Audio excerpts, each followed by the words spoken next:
Hey folks, it's Jeremy Kirkland. You're listening to Blammo. Hello, how are we doing? Happy Monday. Happy whatever day it is that you're listening to this. Don't mind me. I'm just adjusting my mic. I've only recorded over like 500 plus episodes yet. You know, I still gotta adjust that mic before I do my recording. I am back after a bit of a whirlwind / whiplash trip. I was in Palm Springs over last week working on a little project, which you'll see soon. It was fun, but great trip, hot as hell. Yep. And I'll tell this story real quick before we jump in. And man, so I get out there, everything's amazing. Stayed at the Thompson, beautiful hotel, incredible hotel. You know, it's a nice pool, nice restaurants, big showers, all the little things that you're like, you know, would be nice if ... Everything was awesome. But then, you know, all things must pass, and my trip ends, and I'm heading back, and I get on the plane at Palm Springs Airport. I'm heading to Denver, where I'm going to connect and fly to St. Louis. You know, kids start school this week. Doing all this stuff, excited to be back home. And then they're like, oh, captain's like, and I was like, oh crap. So we're in circles, we're circling, bad weather, circling again. And I just watch my layover window just shrink. Boop, boop, boop. It's just going down. And the guy's sitting next to me and he's like, I bet you're gonna miss your flight. And I was like, yeah, thanks, Sherlock. And of course I missed my flight. Then I'm just bumming around Denver airport like an idiot, just getting my steps in. God knows what I'm doing. And next thing you know, I'm like, oh, plane's delayed. Oh, still delayed. And then I was like, I'm not going to get back till like 1:30 in the morning now. And they're like, oh, by the way, there's a maintenance issue. I mean, it was just one thing to another. But the bigger thing is it was this like incredible whiplash trip where, you know, I'm flying high, literally and figuratively, hanging out, wonderful group of people in Palm Springs, amazing hotel, to next thing you know, I'm staying at like the Hilton Garden Inn, and it's just this, you know, it's just a total polar extreme. I'm humbled as always. So it's a nice little reminder that you know, it's the things aren't always as nice as what they look, but it doesn't matter. It doesn't matter because I'm back, and I'm back. We got a new pod this week. This was a very fun special episode. Ian Ousley, not sure if you're familiar with him. If not, you should be. He's Sokka in Avatar: The Last Airbender. The actual, like, the Netflix show, like the real person show, like he's the real person. It was great, but we had a super good chat because he's a big clothing dude, has run his own brand. I mean, it's great. So we talk about filming Avatar: The Last Airbender, finding personal style through travel, which that was very curious about what you all will think about this. Shopping for archive fashion in Tokyo. You know, we got to talk about Japan. And all the years he spent learning how clothes are actually made. I will say this. He is not a kid, but man, the young folks, they're all right. He knows what he's doing. He's got his head on straight. He's got great taste, but he also it was interesting talking to him, as I'm sure you'll hear, in that he really approaches fashion and getting dressed in this educational learning way. It was beautiful. So I'm excited for you all to hear. All right, let's get to it. Here's my talk with Ian Ousley. Are you based in LA? I am based in LA. Yeah. How long have you lived there? 10 years. Kind of. Okay. Like I would say it's always been my base, but when I was shooting Avatar, I was in Vancouver for over a year for the first season, and then for season 2 and 3, I was there for over a year again. So I was living in Vancouver for 2 of those 10 years. Okay, so you're filming this place for a year, mm-hmm. Right? Like, what do you have a house there? Do you have a life there? Do you? Yeah. I mean, what are the What are the day-to-day things that like keep you grounded versus having to go into character and being Sokka? Yeah. I mean, you definitely live there. I had an apartment there. You Okay. relocate there if you're there for a certain amount of time, and they like give you money to like relocate your life. Praise Okay. God. And so Yeah. I was in Vancouver, but some of the things that I was doing, I mean, it almost sounds performative because we're talking about we're in a fashion podcast world, but You're genuinely, it is wild how different like fashion changes from different parts of the world that you're in. Vancouver is like survival gear, and it was also really interesting because it was at the peak of like everyone in LA was wearing an Arc'teryx jacket, even though it's never snowed ever once in the last 200 years there. Just kidding. I'm sure it's happened once or whatever, but it was like Frank Ocean wore it, and then it was like, so I got my first like Arc'teryx jacket and was just trying to like, I guess, adapt to the fashion world there, but there's not a lot out in Vancouver, I will say. There's like hidden gems, and that's honestly what makes it kind of cool is I got really involved with like the fashion community in Vancouver, like whatever is there of it, I would say. Right. That's what I was doing. I was going to Gastown and kind of just like walking around. And there's actually like some pretty good vintage there, I would say, in Vancouver. And then there's like Haven and there's Road and Gray. Yeah, I was gonna say. I mean, yeah, you have some good retail stores out there. Retail stores. The Haven though, you got to go in there and be ready to sell your leg to get a cool like jacket or something. Yeah, I mean, did you go to Neighbor? Because Neighbor's in Vancouver. Neighbor is awesome. They have like a bunch of subsidiary stores. So they have like a women's and like a men's, and now they have like a home goods and stuff like that store. And then they also have like a whole separate part of Neighbor that is like for I guess like more like upcoming brands, like brands that like not like Taiga Takahashi or whatever. It's like the even more kind of niche stuff, I guess. Yeah. So but not like, what I mean by that is like people are mostly dressing to not get wet. And then it's functional, it's functional, yeah. And then if they are like dressing up, it's only for those like 2.5 months in the summer where it's not like raining every single day. Yeah, it's not like New York. Every time you go to New York, somebody's outside trying to look like a character, you know, like New York there's still, that's the thing that I miss a bunch, like kind of living in the suburbs, is a lot of times I was like, oh no, I was like, have I worn baggies like 4 days this week? Because I'll get up, I'll take the kids to school or whatever, summer stuff or whatever they have going on. Yeah. I go to the gym, and then I'm like, you know, I got to go work. I got to do whatever. I'll just keep the baggies on. But I was like, I don't got a runway. There's there's no place where you're like, you know, check out these new pants. Right. You're just like, you go back. And, but I do think, on the other hand, sometimes when you're around those situations, say in your case, Vancouver, it's like you realize in a good way, one, how much space and like potential there is for brands to grow.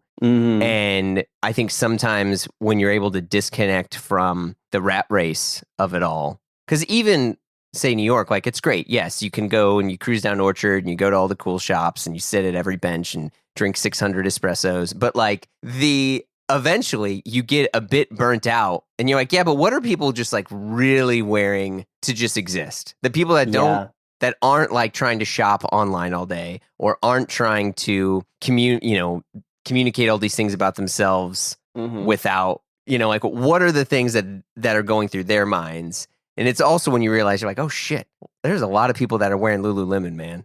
Yeah. Oh yeah, there is. Are you joking? They make so much money. I mean, there was a Lululemon on like every corner of Vancouver, it felt like.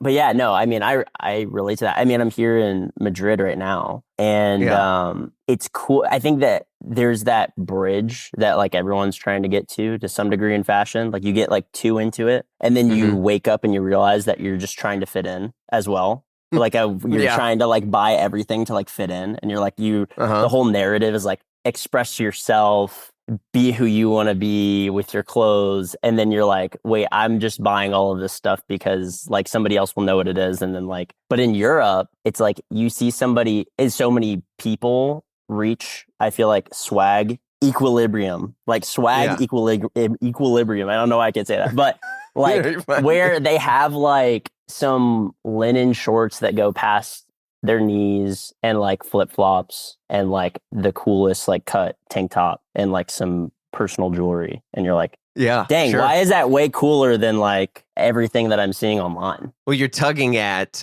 personal style and fashion clothes because you're right. Like there are folks, I go to Europe for the shows, but usually like Paris and Florence or Milan or whatever. And so I'm there during, I was there in June when it was just so hot that people were dying. Nobody wants to put anything on. Yeah. And then, otherwise I'll be there in January where it's great and everyone can wear coats. Mm-hmm. But you always see, those 4 or 5 just old dudes that are walking around pushing their bike, cigarette or something in hand. And you're like, man, they look so cool. And I'm like, what is it? What is it that they're wearing? And it's just, like you see the personal style of some of these folks. And for me, like that always helps recenter what, because I feel like all of us will get dressed and we have the person in our head that we want us to look like. And then you have the person that you actually look like when you get dressed, right? But you have a swag gap with yourself. Yeah, right. But like, I'll see those guys and I'm like, man, what are they doing? Like, what is it that they have that looks so good? Mm-hmm. And it's like, oh, it's personal style. It's personal style, and it's like personal. It's like whatever they're wearing it because it's functional to their life too. I feel like is what I've learned. Like when I went to Japan for the first time in January. I know. Okay. Literally just Good to time shop. To go. Literally just to shop. Like went everywhere. Yeah, dude. Of course. But, what'd you get? Well, tell me your story and then tell me what you got. Yeah.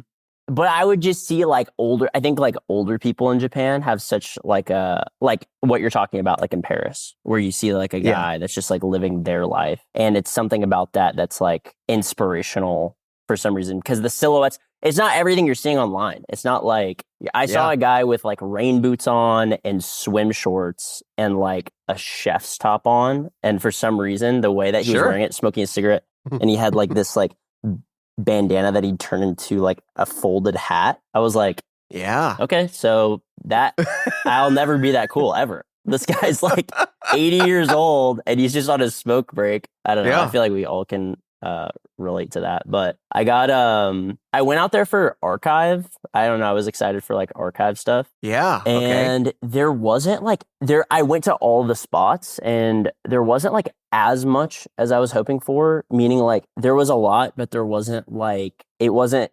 unbelievably cheap. Like I feel like how it was. Oh no, of course not. How it was described to me back in the day. Yeah, it's back. It's no. They figured it out. But I got like this Raf Simons blazer that I've been wearing a lot. Like 2007, I got this Raf 2002 red shirt. Oh dang! I got this Demeulemeester like white long sleeve that's like also has like a tie thing a part of it, which was cool. I got these Demeulemeester pants. That's my favorite brand.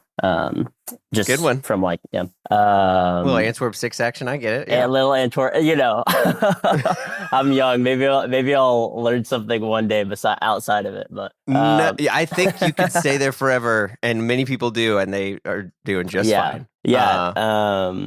And what else did I get? I got these Rolling Dub Trio boots. Oh. Those were like probably one of the best investments I've ever made. And they were this like special, like limited pair that they had that's Guidi leather. Yeah. So they have this like one model of their boot that's like their own. But they did it in Guidi leather, and it just happened to be like the release date was the week that I was there. So it was funny. We got there at like 8 a.m. and instead of, they have it way better like figured out than we do for releases. And we thought we were like totally good, me and my friend that were there for them. And we had to put our names down, and they were just like, we'll just give you a call when people are done like trying these on, and hopefully there will be one. And so we had to wait around that area all day. And then we got a call at like 4:30, like, okay, you're good. Come on in. That's Yeah, it's funny because you're right. I do think there is the idea of what it's like to shop in Japan, into which everyone's like, oh, the country's on sale. The yen is super low. Like, I'm going to get this and this, and I'm going to buy all these things. And I have a lot of friends who buy watches, or they'll buy like archival stuff or things like that. And it's like, well, first of all, that stuff's priced on a global scale. Yeah. Because they're looking at, so sure, yeah, you might pay in yen, but you're going to pay what the market price is. But I do think if you're just buying and shopping regular retail stuff, whomever does all the like buying or the school of buying for people in Japan, it's like the best and most efficient buys ever, because everything sells out. It's true. And they never have anything left. And if you don't get it on release day, you're basically, you're out of luck. You're cut. And yeah, it's in my head, I'm like, that's so stupid. That's not fair. I wish I could get this. And you're like, oh, that actually is the point. Yeah. They make, a small designer will make, I'm making this up, 24 pieces. They'll sell all 24 within a week or so. And that's it. Yep. Success. Moved on. And you're you're like, what? I don't know how this works. I want to have like 400 and I want, but, yeah, I mean, Japan's got it. They got it down, and everything is like lottery and waiting in line, and but it's out there. But luckily, you're not like stuff sitting out there like a Supreme line or something, and like in the outside the building, just like hoping and praying you like get in there and they have your size. Unless you're doing Goros, because that's Goros for you. What is that? Goros? Yeah, Goros. Have you ever seen those? They're like the feather necklaces. Oh yeah. So Goro Takahashi, he was like I'm gonna give a very abridged story. Sure. So basically Goro Takahashi was this old school Japanese guy who supposedly came to the US and was like accepted by the American Indians, like indigenous people in the United States. And he learned how to make metal jewelry, silver jewelry, excuse me. And he made these like beautiful things. And then he came back like most sort of amazing Japanese success stories. I mean, if you look at Hiroshi Nakamura, Visvim, his big thing is like he went to Alaska and he hung out with these indigenous people and that's where he got the inspiration for the FBT. But Goro Takahashi goes there. This is in like the 70s. He comes back, opens up this shop and sells these, little feather pendants. And they blow up. And then Eric Clapton gets into it. And you have all these huge people who get all into Goros. And Goros got so big, like John Mayer wears tons of Goros. It got so big that they switched to like buying through lottery. And the way it is now is they have certain days of the week open for non-citizens. So otherwise you have to have a Japanese like residence card. Oh, wow. To keep people from like buying and flipping. And then you go in and you do a raffle, you do the drawing, and whatever number you get determines your place in the line when they open the line. So there's a line to draw a number to get in the line. No, and then you go in there. Yeah. It's a lottery to get in the line. It's a lottery to get like a place in line. And then it's like, oh, okay, you got a low number or a high number. It's like, okay, I got a good number this day. And then you go in. And it's a very, very tiny spot. It's like smaller than this room I'm recording in. And they're like, what do you want? Wow. And you can ask for anything, but it all depends on what you're going to get. And then you'll, but there's like a certain rule. It's like, okay, you can get a feather, silver tip, maybe a gold tip feather is like your second or third time. You get a regular silver feather the first time. You won't get a chain. They'll give it to you on a leather, like a leather string first. But basically it's this whole process that rewards return customers, devoted customers, and then you see like different types of things that they've released over time that show how long someone's been shopping. So like you'll see some of these guys and they wear like an entire eagle, and the eagle is one thing, and then all the little feathers hang from the eagle, and it just shows that they've been there this many times. It's crazy. Wow, dude, that's interesting. I mean, it's kind of cool, like, if you, like, it's a cool business model if you don't want your stuff to get just, like, flipped and actually try to build a community around it. Correct. But it's also, it becomes the scapegoat for why people hate shopping or like a friend of mine's like, I hate going to Japan. Everything's a line and everything is like, it's better, online than what you see in person, and the experience is rough and they don't like this. And it's like, okay, Sure. But a lot of times people will blame Goros for that. But they kind of Really? set the Wow. tone and the standard for, yeah, I mean, because Visvim is I'm all tapped raffle out. now. I didn't Yeah, know. right? I'm fully tapped No. out. I feel crazy Well, that I I mean, didn't know it's- this because I know what you're talking about, but I feel like I see, like, if I'm not wrong, like Capital makes stuff like that now. And I'm sure there's lots of other like Yes. brands that have like kind of gotten on that, but I didn't know that that was like the origin. Yeah. I mean, Doesn't John Mayer it's- have like the biggest collection of Visvim also, like ever? I wonder if he's like that So- with this brand too. Yeah, he has a ton of Goros. But to be honest, all credit to Mayer after Eric Clapton. Eric Right. Clapton set the Interesting. standard. And if Mayer's even listening, whatever, like it was Clapton first. Clapton was the first with the Rolexes. Clapton was the first with Goros, the first with Visvim. And I will say Mayer doesn't wear Visvim anymore. But it is funny because people like John Mayer are like this barometer of cool. And it's not because of how John Mayer looks, it's because of like there are people, and it sounds like you got to experience this too in Japan, where the system, like going through the system of getting what you want is the rite of passage. You know, there's so much, it feels like everything that you get there, clothing wise or anything, you earned it as well as bought it. Yeah, honestly, yeah. Like at least like finding it, you know, like that's Yeah. the first part of it is like trying to find it and like find something unique and cool. And the city's also huge and there's so much everywhere that it almost feels like walking into like some of my favorite stores are stores that have really good stuff, but only if you know how to find the good stuff. Yeah. And my exactly. first time being in Tokyo very much felt like that. Like, thankfully, I had a lot of friends that were just like in the fashion community. And like, I was in Berlin right before, and I met this one guy who he was like, "Oh, you're going to Japan? That's awesome. I lived there for 3 years." And he was also like the coolest looking guy that I've ever seen. And I was like, "Do you have like any recommendations?" And he was like, oh yeah, I have a few. And then he pulls out a Google map of like every store in Japan. And I was like just a beam of light just came down from the sky. So lots of my coolest stuff definitely came from that map of stuff. One of the coolest things that I got while I was in Japan, I got this vintage Panasonic, like old film jacket. And it's like a perfect, like, I don't know, it almost looks like a military jacket the way that it's cut, but it has these two camera pouches for like batteries, and the jacket itself probably weighs at like genuinely 15 pounds or something. Because you unzip, it's like all this super, super heavy hardware stuff, and you unzip and you can do it on either side.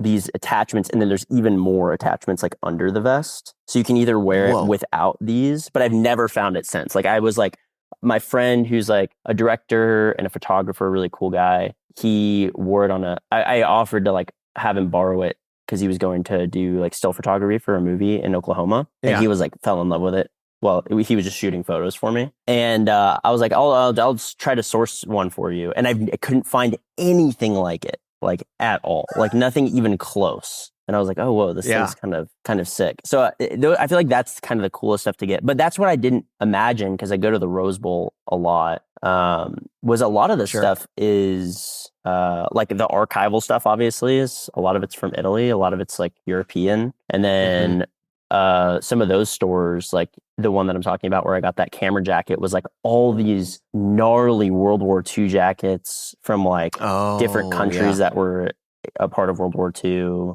by like section of country. And then like they also had like the whole first floor was just Stone Island, like old Stone Island stuff. So dang, interesting. Yeah, I'll have to get that. I had there in October. I'll have to get there. You go. Yeah, I got you. Get your Rex. I got you. It's funny though, yeah, because I have I have a Google map similar to what your buddy had, where it's just like, oh, these are all the places that I want to go to, and some of them you're like, oh, what's Freak Store and what's this and what's all these, because the names don't make any sense for me. And which I love and respect, but it's not like vintage Stone Island store. You're just like, oh no, that's called like left, center, hard, right. And you're like, oh, okay, sure. That makes sense. Yep. Exactly. So are you like in the cast and the crew, are you kind of like setting the tone for the fits? No, I wouldn't say that.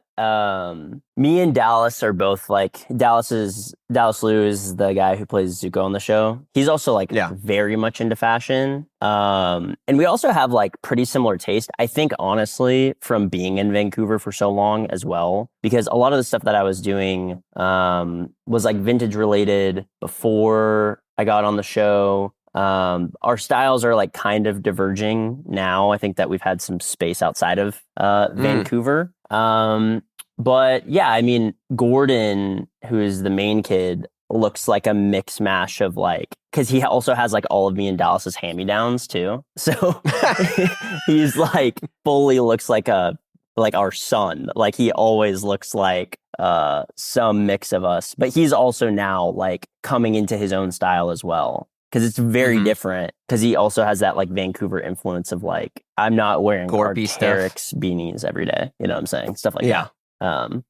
Or like other Gorpy stuff. But they're also really into Stussy. The lines for Stussy were like insane. In Vancouver? Yes. Yeah. Oh, wow. Like wild. Similar with, I got spoiled there a little bit just because we were friends with some of the guys that were a part of that store just for years, like before it even had this like kind of resurgence. Season 1, we were going there and getting like hoodies and t-shirts and like essentials. And yeah, I went to, but I walked past a store in New York recently. Stussy had a line out like by a block and similar with. Yeah, Stussy's back. I was in Oahu, and that store was completely around the corner as well. Dang. It's pretty wild. Yeah. Well, it sounds like, I mean, obviously with what you're doing and filming, I mean, you're all over the place.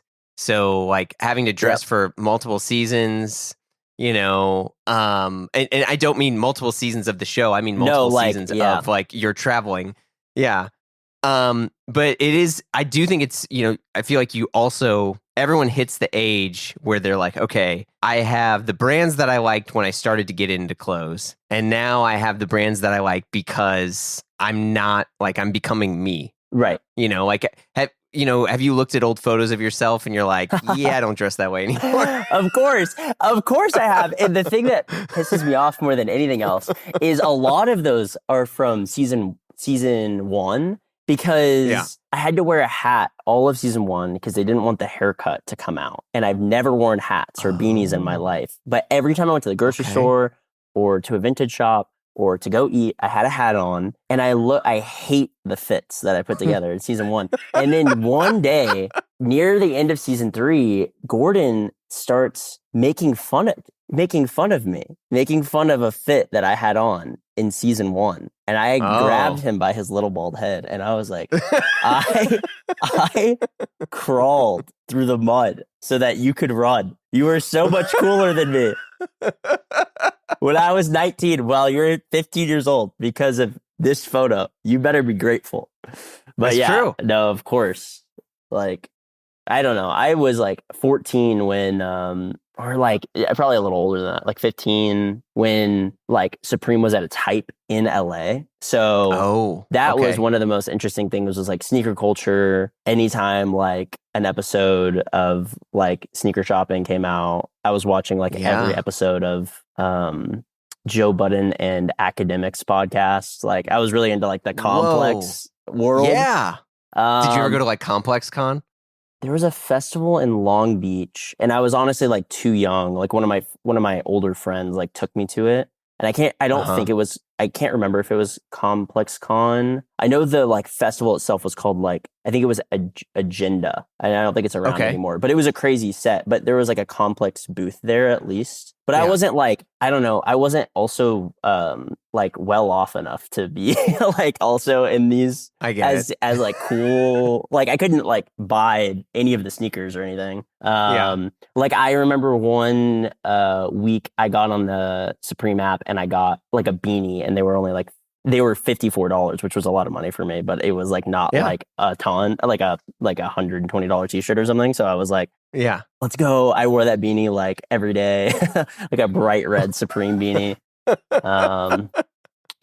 So not my proudest photos in some of those because I wasn't like, but I was skating too, so I was trying to like, I think You're fit like, look, in I had more to with- have the Supreme Exactly. because I was Yeah, also yeah. skating. But so it's chill also out. like not a good purchase. It's like 90 degrees in the summer in North Hollywood, and like I have a red Supreme beanie on, like, Yeah. and no shirt, like trying to not die of a heat stroke. But I mean, it sounds like you're also figuring that stuff out too, because, you know, it's in a lot of ways, I think it's good when it happens at the age you were talking about, because I have some friends where, you know, they're in their 40s, they're now doing pretty good financially, and they're just throwing a ton of money at the like figure out your fit style. Where, Sheesh. you know, a friend of mine, he listens to this show and he makes very good money, he works in tech and does this thing, and he's like, oh, I hired a stylist. And I was like, for what? And he was like, you know, to kind of like help me figure out, you know, what I'm doing. And I was like, well, like, what do you mean? He's like, oh, well, they go and they shop for me, and I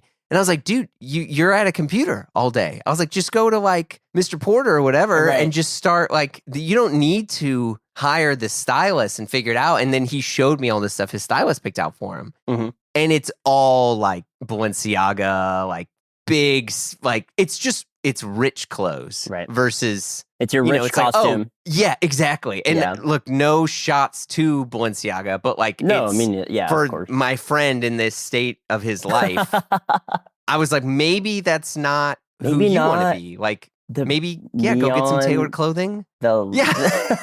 The bright pink sock shoes. Maybe not this time. Yeah. Yeah. But he's like trying to figure it out. And, you know, and this has happened for a year or so now, where, you know, like for me too, like if there's a brand that I like, I get very, very, very into it, to where it's like, I'm going to wear the whole thing head to toe. It's like Rick Owens, head to toe, Tom Brown, whatever I'm going to do.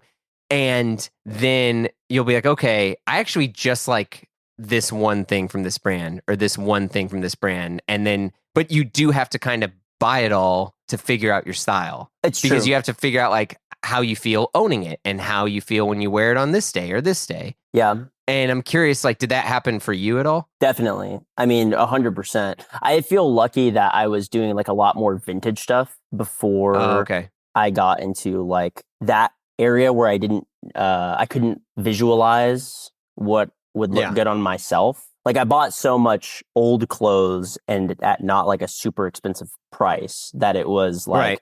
oh, I know that this looks good. I actually really, because there's a huge difference between like liking something and what will look good on you, in my opinion, for me. No, that is the true and correct opinion. You were right. Yeah. It's like your taste is different from what accentuates you as a person. You can like for example, I love like Yohji Yamamoto stuff, and I've put a lot of it on, and I haven't found a piece yet where I'm like, oh yeah, really feels like I want to like throw this on and go get some coffee. You know what I'm saying? Yeah. I know what you mean.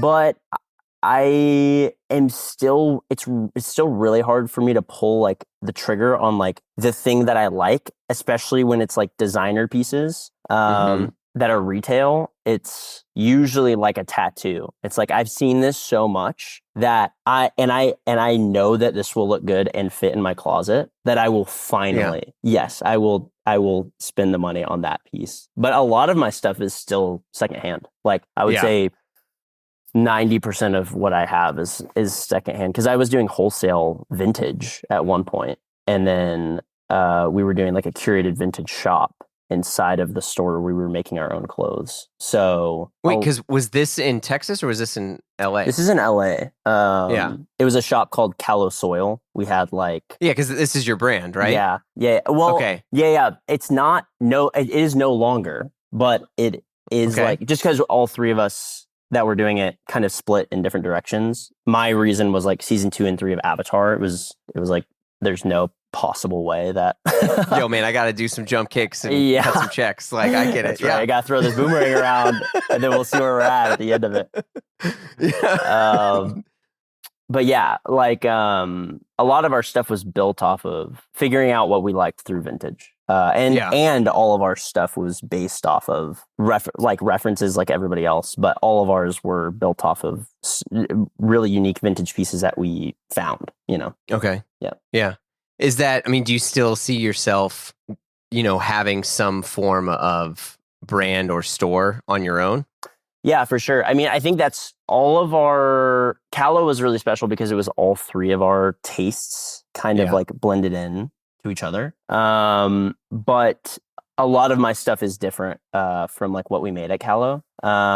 So that was always my dream. I mean, when I was 15, I moved out to LA at 14 for acting. And then at 15, like during the summer, I got this idea to like start sketching clothes, and I was doing a lot of that. And I ended up bringing them to like a friend that I knew that I had met from church, and he was a professor at FITM. And he was like, "Oh, wow. Yo, this is actually something you should, I do a second thing on the side, which was like a soccer fashion blog that they had like an office for it. And he was like, if you just come and like work on this stuff, I'll teach you like Photoshop, Illustrator, how to manufacture in LA. So I had like a very small thing at that period of my life. And so it was like that, and then KALÓ. So I definitely see like having a creative vision, like a brand, soonish, I would say, in the next 5 years is what soonish looks like to me. So but KALÓ is awesome because I really got to see how to like build it from like basically it was like wholesale vintage, and we had a shop and we had the clothes, but not like the aesthetic on the inside of the store was there, but not like out in the public. So we were like building up the Instagram and learning how to like market and learning how to get eyes on it. And we started, when I came in to like help us do our own like made in house stuff. So all of the original clothes I helped design. And then we were also making all these like weird marketing videos. It was really helpful for me to see how much work goes into a brand on a holistic level, rather than just like, I want to make some clothes and then I want to sell them online, you know? Yeah. Which is I what the think first like thing what was. well, I think what you're also like tugging at too, where it's, you know, this happens to me sometimes where I'll get a message from someone and they're like, hey, I want to launch a clothing brand. I'm like, oh, okay, cool. And they're like, I have a Shopify shop and I'm going to use some like Instagram ads, and I'm basically just screen printing t-shirts. And here's the thing. I think one, that's awesome because screen printing t-shirts is still for me like the most punk rock thing ever, where you're just like, you're making stuff. But then two, it's like, okay, well, what's the long-term plan for this? Is this an experiment? Is this, hey, this is us, you know, the equivalent of us hanging out and playing video games at night, you know, at someone's house? Like, is this just a social thing? Because I do think when you start to try to run a, you know, capital B brand, you realize all of the, we'll call them opportunities instead of challenges here, of all the opportunities of, you know, product sourcing before you even market. But like, okay, making something, how much you can make, what it looks like to do trimming is like, what's your manufacturing look like? What's the quality control look like? Are you having it made in one place and sent to another? And like all of the sort of, you know, how the sausage gets made. And for some people, it messes you up so much that you're like, this is awful. I don't want to do that. I was just trying to make a shirt that had a funny thing on it. Yeah. You know, because now I'll like try to tempt check people without scaring them and being like, okay, cool. Are you going to go to fabric shows? Are you going to work with mills? Like, where do you plan on sourcing production? Are you looking at Portugal? Are you looking at India? You know, and some people are like, we're going to go to Japan. And it's like, okay, well, Japan's not going to work with you if you just knock on their door. Like, you need an agent. You need this. And as you were doing that with KALÓ, like, how did that change your perspective of other brands that you maybe didn't like and now do, or, you know, appreciate more now? I mean, I think it just, it humbles you a lot, I think, trying to do it. Sure. At like a ground zero level. I think that we were in the position where we were trying to make something, like we were like, this is such a cool business. And the model was already there. Like, that's what I came in, and that's what, like, they were my friends, and it was also like drawing me in because I feel like they knew so much. There was such a big knowledge gap in vintage, wholesale vintage, but that market was changing quickly in a way that was like not good. Like, things were getting a lot more expensive. People were finding other ways to source vintage, not just out of LA from rag houses and from, you know, wherever you could source it. And so I was like, what if we like try to do made in house stuff? The aesthetic is already there and we know what we want to make.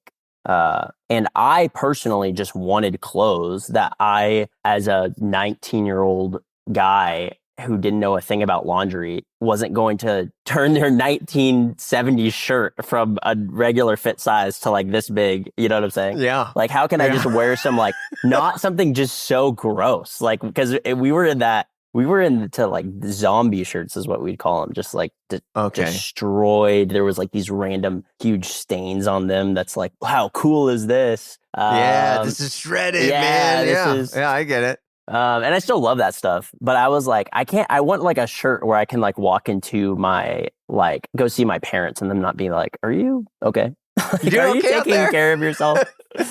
And so we wanted to make like, that's how it all started, but we were starting on like a sewing machine that you can get from Michael's. And it was just solely learning on YouTube videos and with fabric how to freaking do it. So it was pretty punk rock.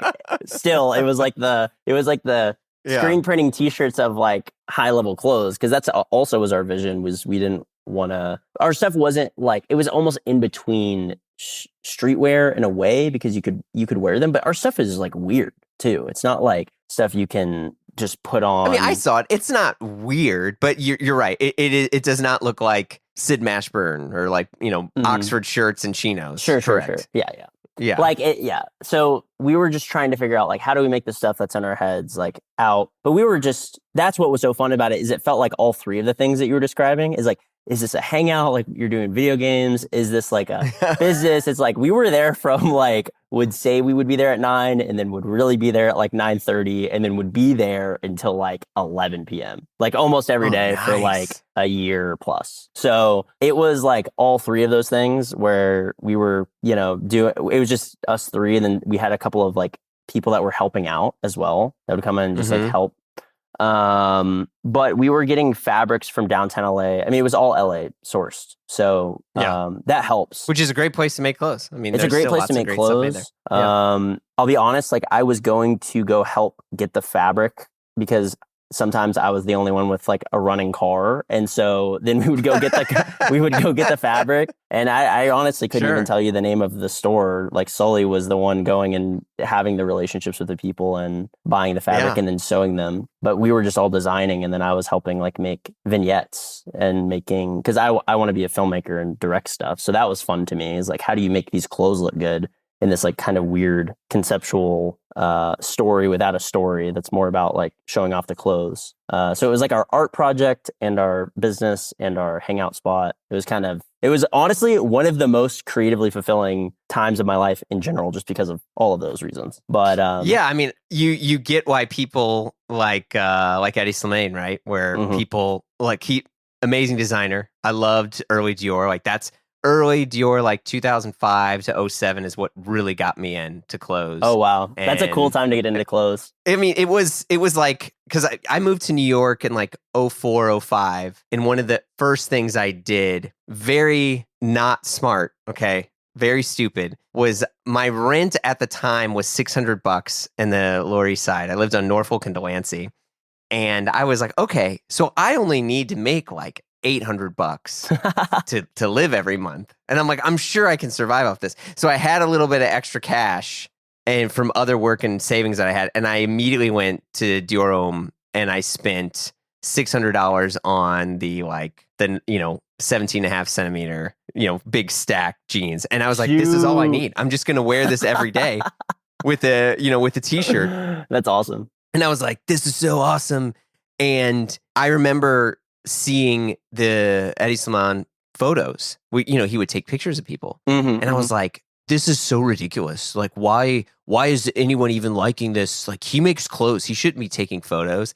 And I realized how stupid I was at that time, because in my head, I wanted to box in my understanding of an artist. Whoa. And even like what you were saying, right? You're like, look, yeah, that was fun. And I like that. And I felt very creatively fulfilled. However, I want to make films. Like, I want to make, like, do you feel now where it's like, okay, everything that you're doing is adding up to this larger creative experiment or goal? I mean, or do you see yourself like, look, I'm going to do all of these at the same time? I definitely don't think that anymore. I think at one point that was what I was hoping would be the case. I think what my dream would be is, I feel like I've been doing a lot of groundwork, like you said. Like, all of the film and the taste making that you accumulate, which is just a kind of a silly word for liking stuff all the time. Yeah, sure. Whatever that means, you know, and they play off of each other really well, like fashion and film. I've been doing a lot of work on trying to figure out like what is the kind of stuff that I want to make. And I think that there's two parts of it. One is it doesn't have to be as serious as you make it out to be. I think a lot of people create a mountain for themselves that they then have to climb. Ooh, interesting. You know what I mean? Where it's like when we were doing KALÓ, it's like you do have to think about all the stuff that you were saying, because it is like those are obstacles, and you should know that those opportunities, as we were talking, are real. Sure. But also that you can make. I'm so inspired by it, like what you're talking about. Like there's a kid, I don't know. I think he's like my age, but whatever. He's tapped into a lot of different groups. His name's Finn, and I don't know him, but he is a part of like kind of a cool section of fashion and music and stuff that I'm a fan of. And he's just screen printing shirts. And I'm like, wow, that's so like, I haven't seen that done, and it's done really well. That's what's kind of like interesting, is it's like coming in waves where it's like, I used to, in the same way that you're talking about, like Eddie, like taking photos, and you're like, I don't know if I like that. I think I do that with screen printing shirts sometimes. And when I saw his, I was like, dang, like that's really cool. I'm also seeing like Nick Holiday and Claiborne are kind of like doing some like DIY stuff again, like hoodies and distressing and screen printing. There's a brand called Ministry School that's really exciting. That's cool. And I am friends with those guys. But they are screen printing shirts again. And it's like, that's so fun. Like, what if it's just about the love of the stuff and you're making like cool stuff again? But at the bigger level, I am creating the mountain that I want to climb in a way for my own personal brand. What do I think I can contribute to the conversation that's personal and true and unique to me? But what's so much more exciting than like, maybe not so much more exciting, but equally as exciting as that conversation with the clothes is what world are you creating? It's like world building in film or in fashion that I want to live in, including the clothes. I don't know if any of that makes sense, but how can I create the aesthetic of this world, the marketing, the different seasons between like winter and summer, spring, to be something that is exciting for me to wear all the time, but it's like more of a fantastical world to live in. And then there's like screen printing shirts too. That's like really practical and cool and fun.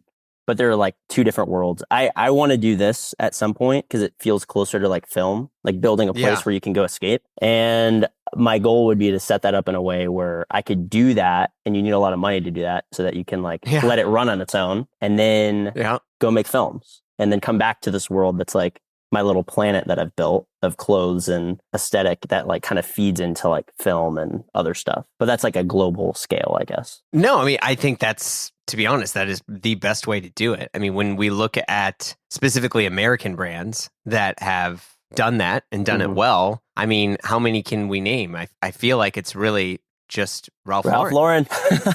Right? I mean, he made, and I will say they, because even though everyone that works at Ralph is like, oh, it's all Ralph. Like, no, I mean, John Mirage is a huge deal. I mean, there's so many people there. But building that world, and I'm paraphrasing this, but like there's a Ralph interview where he talked about if you're more focused on everything else, then like the clothes will design themselves. And the sense of, because for him, he's trying to show a time for him, like this golden age of America and American style, where it was like Hollywood and, people like Fred Astaire. And then also, from Double RL, like he really loved this rugged sort of, out west pioneer style, whatever words you want to fill in there. Cowboy. And it's true. Yeah. You look at Double RL and you're like, this is so good. Yes, this is so good. The best. And it's and I'm always like, how do they do it? And it's funny too, because whatever new hot brand someone will talk about, whether it's like après or whatever, and people are like, oh, they're on fire, they're doing all the best stuff right now. It's like you go back and you're like, yeah, I think sometimes we forget that actually the people who continue to do the best every year is Ralph Lauren. And I mean, it sounds like you've really studied that though, and focusing on, that world. I mean, has that made you start to look at things that aren't clothes that you think fit in, this journey of what you're doing? Like, are you buying old, railroad station signs or something? Not yet. I feel like I'm in a weird period of my life where I'm traveling for like a month straight, like every 2 months or something. So I keep finding myself in this cycle, which I'm not complaining about. It's like a really fun way to experience stuff. Sure. But I am just like a fan of really stylized stuff, things that can make you escape into a world that somebody else has built. And I think that there are people that do that in all mediums of art, but definitely with fashion and definitely with film. Like Tim Burton is like one of my favorite filmmakers of all time, because you say that and you know exactly what I'm talking about. You know exactly what you mean when you say Tim Burton. And that was kind of my whole thing with KALÓ too, is like, I want it to feel like you say KALÓ Soil and you can see it. Like, you know exactly what it is. And it's the same with Ralph, like Ralph Lauren, you say it and you know exactly what it is. And somebody that's really inspiring to me, it's cool that you brought him up. Obviously, it's like who got you into fashion, you were saying, but Eddie Salmon is somebody who is like that way in so many mediums now, but almost like mediums of houses. Like, where you can, true. Like it's almost in a different way. It's almost like how a filmmaker could make a film with Warner Brothers or Paramount, and it's still their voice like coming through so intensely. And so that's cool to me. I have like a lot of Eddie stuff just because I feel like it fits my body well. That's some of the best stuff that I've been like, okay, I'm going to buy this because it's my tattoo, like I was talking about earlier. Sure. I actually have something cool. I found this in a boxed lunch in the middle of Indiana, and I thought it was cool because you brought it up. But this is like a like Daft Punk, just like little like set. But do you see what they're wearing? Do you see the jacket they're wearing? It's the It's Dior. Is that the Rick? It's Dior. I think it's the Dior Homme, like, I don't know. You can, somebody will know. That's so 2004, 2005, something like that. Yeah. But I was like, wait, this is so insane that they're wearing this jacket and this like little action figure. Oh my God. And that's what's cool is like it transcends. Like you can imagine somebody that's relevant in culture wearing this kind of jacket, even though it's so distinct. Yeah. Like Fake Mink or Two Hollis or whoever, name somebody, Netsman, sure, whatever. And that's the kind of stuff that I want to make. Something that's so unique, it's simple, but it's so like, you see that I saw that jacket and I love Daft Punk. And so I know that they were like into that at the time, but it's like, oh, that's heady. Like, that's like, that's Tim Burton. Like, even if you see something outside, oh, that's Spike Jonze, So that's kind of what I'm aspiring to do in art in general. Right now, that's like specifically in like, and you have this with actors too, but it's rare. Like Heath Ledger, I would say, is somebody that you see him and he's like a holistic artist, or Johnny Depp. I think Robert Pattinson has the best current voice of doing that. Willem Dafoe. So I don't really know what Jim Carrey also, I would say, is like highly underrated in that way of doing Truman Show and Eternal Sunshine. And like his crazy comedy that's so Jim Carrey, I would say that they're equal. Yeah. So I don't know what it looks like, I guess, yet. I'm still very much, I feel like in this, from traveling and stuff, this part of education and understanding what that is. And I think I have a good solid foundation of what I think that core is for me. Yeah. But still adding to it. I think that's key too. And I think the difference between success or not, right? Because what we view as success is going to evolve no matter what over time. Mm-hmm. And so the difference to actually build that is to just continue doing it. I don't know if you ever paid attention to, the brand was called Techno Bohemian, and it was John Malkovich's clothing brand. Whoa, what? You got to check it out. But yeah, it's all one word, but it was just called Techno Bohemian. Put it down. And I remember going to he had a fashion show in New York, and then for a while he was going to like all the New York fashion shows, and and it was interesting too because people were like, why is John Malkovich here? But he was, he had these kind of like band collar, jackets and sport coats that you had like double breast pocket here, but it was like this. They looked like almost like these kind of like military style things, but not like some sort of North Korean dictator thing. Like it, but it looked very, very well, good. And the colors were always really bright and loud and good pattern mixing. But like John Malkovich's style over the years has always been pretty freaking great. And I saw him, I don't know, a few years ago, and I asked him about it. And I was like, hey, whatever happened with Techno Bohemian? And he was like, what? I think he was a little caught off guard by like, that was the first thing I wanted to ask him about. Yeah. And he said, well, it was very difficult to keep doing. And in my head, I'm like, dude, I feel like that brand would be huge. And of course, I don't know what made it difficult. So I'm going to admit my ignorance here. Sure. However, I feel like that brand would be massive if he just kept going. Yeah. I feel like and that style is so in right now. I feel like every single brand has that.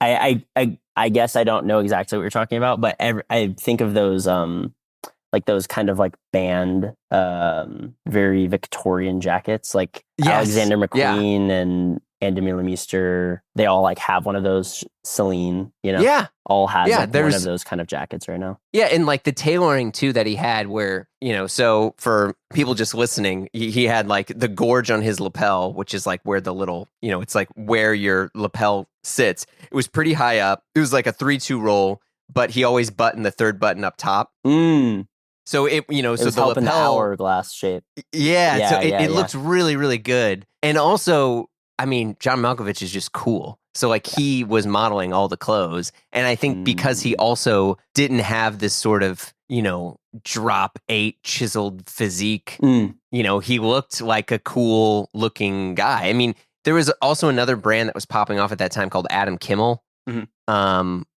Which Adam Kimmel he had like a collaboration with Supreme. I mean, it's a really cool brand, and Adam Kimmel had one of his fashion shows, and it was with George Condo and like the artist George Condo, and they had all these like weird masks, and all these dudes played around a pool table. But yeah, if you search Adam Kimmel, George Condo, you can see that fashion show in there, and it's incredible.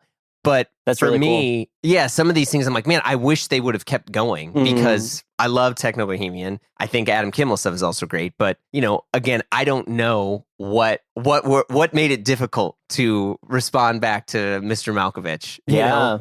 And so I'm curious, like, I think for you, in your case, I mean, if you just keep doing it, not that you're not going to evolve and not that you're not allowed to be interested into other forms of art, but what makes something successful, I think, is just continuing to do it, and whether it's a passion project or whether it's, paying for all the trips that you're going on. I mean, you're still doing it, which I think is just a huge advantage. Yeah, I think you're right. I mean, I think that it's something I was thinking about with film actually today, but one of my friends, Io Deji, he's like a filmmaker. And he was talking about, there's like always a difference between the skill level that you have right now to attain the level of taste that you have. Like there's almost like 2 different skills happening at the same time. And people get so discouraged when their skill level isn't at the spot to attain their taste level. And if you keep building up on this, and I think that this is like, I'm talking to myself right now, like if I keep building up this and never start this aspect, then that's what's so scary, is like everybody knows what they like and what they want to make, but you have to start making stuff that you don't like. And everybody always talks about that, but that's kind of what I was talking about with like the 2 mountains. It's like that screen printing part of it and this other like world building crazy whatever part can actually be like a bridge to the same place in a way. Especially if you like continue starting, and that's for whatever, that's in film, fashion, whatever, in the creative realm, I think. Yeah. So, like, I mean, as you continue to do that, has that changed about the projects that you look at acting wise? Has that made you be like, oh, well, I want to do this because this will also, I'm making this up, this will have me in Spain for a few weeks, and or I'm going to live here for a while, and then I'm going to spend some on my off time when we're not shooting. I'm going to go to these factories. I'm going to go do this. So, like, yeah, I'm more interested in this job. Or you like, I need an Oscar in 10 years. I'm not that ignorant yet. Yeah, I think that I definitely was thinking about that while I was in Vancouver. I mean, I was scavenging, and sometimes those boxes can be helpful. Right. Like I feel like I have a good pulse on like how they source their vintage and stuff, which is very different than LA for some reason. Hmm. And also like brands that I would have never heard of because maybe I wouldn't come across a store that's like Neighbor in New York, but I would in Vancouver because it's like one of the only things there. And then learning about those Sure. like smaller designers and stuff like that. But yeah, definitely. I mean, I think that they coincide, and the philosophy I guess I have about both of them is not trying to dive into a place that I'm not ready to go yet. I just did a film, my first film actually, 2 months ago, which was really exciting. But the subject matter was very hard, and Mm. the character was very personal to me because it's with like mental health and stuff that I had dealt with, I think, in my past. Oh, sure. And I felt ready to dive in at this stage of my life and like come out on the other side and feel like know that I could come back because of the anchors that I have set in my life. But for Mm. some roles, I feel like I know that somebody else could do it better. And I would hope that I would have the self-discipline, which is what I think is the through line with people like Jim Carrey, Robert Pattinson, Willem Dafoe. We will never know the things that they said no to, you know. But I'm sure that there were Yeah. many where they were possibly like not ready for those things, even though they would have been good. Because if you go and do that thing and it's bad, then it's like rough, hard to come back, you know. Yeah. And that's where I feel like my philosophy kind of is similar for fashion, where it's like I would love I want to dive in and start at a place that is where I'm ready to. I feel like very ready to start my new chapter and what that looks like for me. Hmm. But don't want to start, you know, if $500,000 fell out of the sky from huge umbrella company, Sure. I don't think that I'm ready to like do that right now. Like I don't think that I would want that to happen because it's not like where I'm at, you know. Right. Maybe in 5 years it's different, but yeah, I don't think it's more like let me go try to take this job so I can go do this other thing here. I'm always trying to like look at like what opportunities, but sometimes you forget to live life in that way too. And life informs your art so much as a person. Like if you're not living life and all you're thinking about is fantasy, then sometimes it cannot get grounded in stuff that's human and real and the connective tissue of like what you want in a world that is stylized. So Yeah. I'm trying to build one brick at a time, basically, is what I'm saying. Yeah. I mean, it sounds like, I mean, obviously that's the right way to do it. Did someone give you that advice, or was that a conclusion you came to on your own? Sure, I heard it somewhere. There's no way Yeah. I came up with it. Some of it helped because I've just seen some of my friends try to go from 0 to 100 like that way and crash and Yeah. burn and are still kind of trying to recover from the crash and burn. Like you're playing with a lot of like stakes, I think. I also like studying. I'm just a curious person, so I like figuring out why somebody's career maybe turned out the way that it did and why somebody with a similar opportunity had it go the complete opposite direction and the choices that they made. And I think that sometimes it's like trying to put all of your eggs in one basket on something that you half-heartedly, like you're not ready for and you know it. And it's like the world is telling you like, you know, you're never going to get another shot like this. And then you don't get another shot because you weren't ready for that opportunity, you know. And sometimes that's actually a good thing. You're too, Yeah. you know, people want it so bad, the opportunity. And then they're like, okay, show me everything you got. And you're like, I don't have that much. Yeah. I mean, I feel like as you're looking at your career, Mm-hmm. you know, have you had a person who's has like been mentoring you? Because I mean, a lot of the stuff that you're speaking about, I think is very, very wise and healthy. Which, Praise God. yeah, which feels like it's not as much of a norm, unfortunately. That is true. Yeah. I think that I've had lots of mentors in my life that have instilled that ideology to me. Sure. I think that I have mentors in my life, but I still haven't found one that is in the arts as much, honestly. Mm. Which is kind of like I've wanted for a long time because I kind of always wanted that, like in all industries and business, they're always like, find your mentor, listen to them. Also in what I do, it's not as easy because like mentor might be like Willem Dafoe, and it's like, obviously he doesn't give a crap as he shouldn't be. I think he is like, obviously like kids and stuff like, so, I mean, for me, a lot of it has come from my anchors in my life. I think that has been like friends that are doing very similar things. I'm lucky to like be friends and call like my friends peers that are making other really cool stuff that have a similar mindset that is more centered around art over the business side of things. And both are very important. But if you have the art first, then all of that other stuff that people are chasing after comes with it if you make something really good, I think. But also like my faith. I have like mentors, and I've been lucky enough to have like mentors in my life that were more just like father figures that have kind of brought me back. And I also like love my dad, and my dad is like a huge part of my life too. But I moved to LA when I was 14, just my mom and my sister. So yeah. So it was more like, even now, like even after Avatar season 1, I had like mentors that were like my pastor, or were like older guys at the church that were like kind of just helping me figure out stuff like that. And I think a lot of when you have a more aerial perspective of life, where it's like in the Bible it talks about all flesh is glory of flesh is like the flowers of grass and falls away.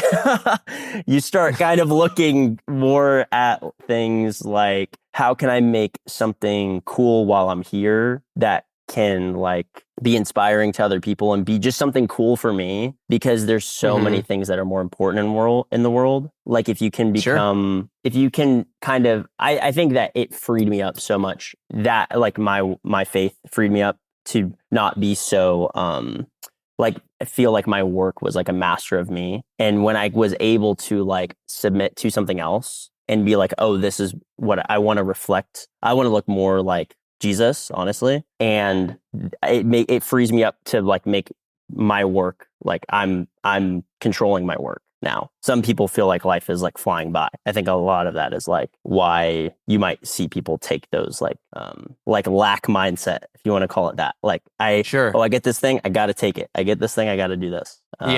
So I don't know. That's versus like an abundance mindset. Yeah. Like versus like even if this opportunity passes me by and another one isn't coming, is that okay? Oh, you know what I'm saying? Because a lot of abundance mindset in the material can be like, this one's going to go, but a better one's coming. And sometimes a better one isn't coming. And it's more like, is this, you're right. Am I cool with this one leaving and I'm just who I am and another one isn't coming? And can I create something totally different, like a totally different opportunity or way of life or whatever, and it still be okay? And the answer is like always yes. Yeah. I mean, it's tough. I mean, I think it also, you have to have confidence in yourself and what you're doing, where, I mean, I feel that all the time. And, you know, I do this pod, I do like consulting stuff, and, you know, I'll do some work for some brands. And then it's also like, how do we continue to grow this thing, and what does it look like? I've done this for 10 years, where I have people who are like, yeah, I listened to you in high school and college or whatever, and you're like, that's weird, but it's also, I'm humbled and flattered, and at the same time I'm like, okay, they've changed a ton. Have I changed? Whoa. And I ask myself that all the time, where I'm like, what are the priorities I had then? And also the world has changed from that time to now, so do my priorities now fit in with what is in front of me, and, you know, with the world, like, to air quote, right? So like, what does that even look like? And I think that is something I felt probably more in my 40s than ever, because, you know, as I was sharing with you with my friend who is having his own existential crisis, where it's like, I mean, the grass is always greener on the other side, but you look at where you want to be, whether it is in this sort of, you know, rat race, career chasing Hollywood thing, but, you know, can you find joy doing something else, in the sense that, like, for me now, my desire, honestly, I love everything that I get to do, but I'm like, man, I want to be around my kids and like be some type of a parent that is there and they can say that, I was supporting them. Like I grew up in a home, my dad was a pastor and had started this church, and I grew up in a very, very, very overchurched life. Yeah, got you. But I ended up being like very anti-church, Right. left everything. Yeah. And was just like, I don't like this. I don't like what it stood for. I was seeing people behaving one way and acting another. And also I felt my whole like faith was more or less not my own. And so for a while I became a Buddhist, and that and that was fine.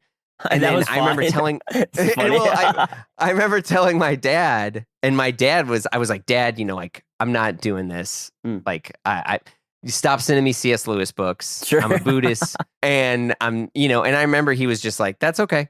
But he would always talk to me and say like, for me, my biggest goal for you is you need to figure out like, what's your own faith? What's your own life? Yeah. And now I feel like there's a lot of other people who are trying to figure that out. Yeah. There's this verse that keeps popping out to me this year, specifically John 4:24, which is the woman at the well and Jesus are having a conversation about why she can't worship where she wants to worship. And Jesus says, God is spirit and truth, and is not, and there will be a time where he's looking for worshipers to worship in spirit and truth. And it's like, God is truth, and seeking him and looking for what is true will mean that you hopefully find him, which is what he claims. So I think that is the most important part of whatever spiritual journey that you're going for, is not trying to be like right or correct or whatever, but just actually trying to seek truth and have that like kind of freedom to let God be God and guide us, everyone that's seeking truth, to him,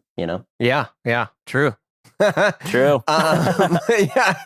And it's tough too, because even now I'm always like, I feel like I got to explain more of what I'm not than more of what I am, because of the challenges of trying to have some type of faith in a world where that faith is also used as a weapon to like ostracize and push people out. Yeah. Versus basically just like the most important thing, just loving your neighbor, so to love your neighbor, what does that truly look like? And I wrestle with that a lot and trying to figure that stuff out. But anyway, same here. One of the last things I wanted to ask you about is, as a person who spends a ton of their time on the road, I feel like I have to travel quite a bit, and I figured out my personal style more when I realized it was what I packed. So there are certain things that you find that yourself, you're always packing, and you're like, this actually is my style. I bring it everywhere I go. Yes, 100%. I couldn't have put it better myself. That's like, because it's almost, it's like what, like coming full circle is what we talked about earlier. It's functionality. It's lifestyle preference. Like that's what makes somebody look so cool in like what they wear, is that they wear it because they genuinely don't just like how it looks, but they like how they feel when they're wearing it, how they look when they're wearing it. Like they like the things that we do, we like doing them in these clothes. Yeah. So there's these like, I bought probably during that whole like wholesale vintage, whatever period of my life, probably 12 pairs of black Levi's, trying to nice. find the perfect pair and all sorts of cuts and, different waist sizes and stuff, because they're vintage and they shrink, or they're all different. And then there was these dumb pair, not dumb, but like just a pair of like black Stussy jeans that were like big and baggy and like whatever. And I wear them literally. My friend makes fun of me all the time. Dallas makes fun of me all the time because I wear them. I like every single day. Like not anymore, but they're always like they're like my PJs. They're like I wear them on the plane. Yeah. I wear them on. They're like my work pants. Yeah.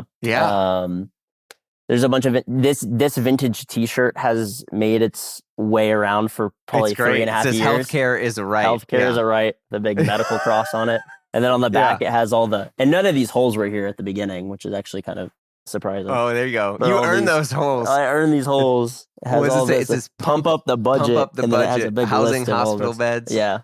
Oh my God, that's amazing. So I just have a bunch of like blank vintage white shirts. That's how I always feel like I look the best or feel the best in like a white shirt. I have a ton of black boots, and that's always the issue with traveling is which boots are going to make it and which ones will not. Yeah. Because they probably weigh like Yeah. 5-6 pounds. So you're not really bringing multiple pairs of black boots in the carry-on. We are, but we are, but not more than 3. So not more than 3. Okay. Yeah, all right. that's how we do it. Unfortunately, that's how we do it. So like, for example, this trip, I brought a bunch of extra stuff to New York. I was like New York, Indiana. Now I'm in Madrid. So I knew that I would have a carry-on that I could send with my friend who came with me to New York back to LA, which had a bunch of extra styling stuff because it was for a commercial. So I had like options. Okay. But what made it with me to Madrid are like, I have these like studded pair of Wyatts. 2016. I have those Rolling Dub Trio boots with the Guidi leather. I have some flip flops. Okay. And I have a pair of running shoes. That's what make for it the gym. For the gym. That's you go. That's what make it. It's pretty. That's a good setup. And honestly, that like the ones that would have to go in the rotation are the heady boots because it's just not practical. It's just for fun. And it's so hot here in Madrid too. But I bet still worth it. But yeah, and then we have like these. I think I went through a series in my fashion journey when I was like learning a lot in that phase where I was like trying to. I woke up one day and was like, why am I trying to fit in so hard with the things I'm trying to buy? Where I bought these like also like pair of like neon orange Stussy shorts. As like a rebellion to myself of like, I need to break out of this world that I wear all the time. And it's just, I try to buy more stuff like that now that's just unique and makes me feel like I'm not taking fashion so serious. Because just in general, I'm not a very super serious person. So I feel like I've been trying to find more stuff like that. That's like neon pink shirts or stuff that still looks cool, but it's not just so like, you don't see me and you're like, oh, this guy's going to be like thinking about what jeans I have on when I walk up to him, you know? It's true. Yeah, it's funny. A lot of times, so when I go to pick up my kids, like the carpool line, right? That's my only runway. And there's a person whom at first we would just talk to each other very briefly. And now, we're kind of friends. And I was talking to him and he was like, he's like, when I first met you, he's like, I was like, man, this guy's just going to make fun of all the clothes I have. And I'm like, what made you think that? I was like, I didn't say it. I never did anything like that. He's like, you just look like you're some guy who like is really into clothes. I'm like, well, correct. But also like, I don't care what you wear. Yeah. Like wear whatever you want. Like we're good here. Yeah. It's funny because I'm like, oh, how am I dressing? And it's Corino-san who runs United Arrows. When I had him on the pod, he's like, the best way to dress is you want to dress in a way that makes everyone else around you feel comfortable. And I was like, shit, that's heavy. But he was like, I knew I was going to see you today. So I wanted to wear this way to make, I was going to wear this outfit because I wanted you to feel good. Well, and I'm like, okay, like that's the real level 99 style is like how you dress makes everyone else around you feel good. But I was like, what if everyone looks like shit? Then you shouldn't be in the room. That's what he's gonna say. There you go. No, I agree. I think that you're right about that. That's like level 99 styling because it's like that means that you have a closet for every occasion, basically, that you can like transform into like you feel good, but also you can make them feel good. Yeah. So that's awesome. We'll figure it out. Anyway, one day. Yeah, this was great. Yeah, thanks so much, Jeremy. This was super fun. Yeah, thanks again, man. It was a pleasure to have you on. Thank you so much. Yeah, it was so fun, and hope to see you next time. All right, man. All right, that's it for this episode. Thanks so much for hanging out. Support the people making good stuff. Wear what you like. Enjoy yourself. I'll talk to you next week.